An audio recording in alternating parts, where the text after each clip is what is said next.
بالدم نفديك يا شهيد.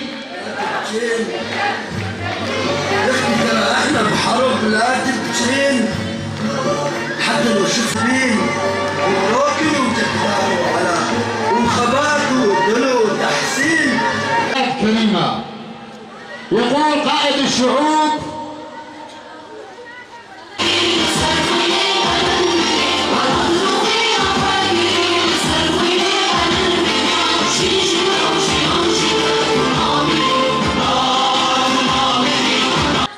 أعاهدكم بأننا بقدر جراحكم وكل قطرة من دمائكم الطاهرة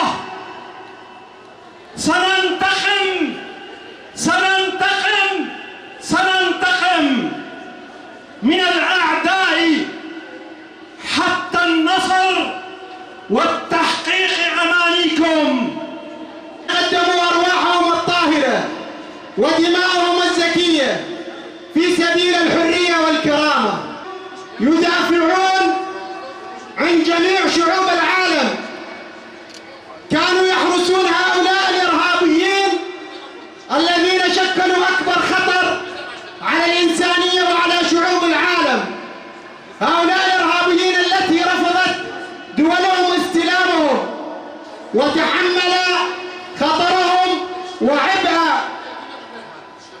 حماية الإنسانية منهم قوات سوريا الديمقراطية الرفيق ماهر وأصدقائية الديمقراطية التي تهدف إليها أن إخراج قوات سوريا الديمقراطية من هذه المنطقة هو إخراج لمكونات المنطقة جمعاء، لأن قوات سوريا الديمقراطية هي من أبناء هذه المنطقة، ونحن كقوات سوريا الديمقراطية نعالج شهداؤنا.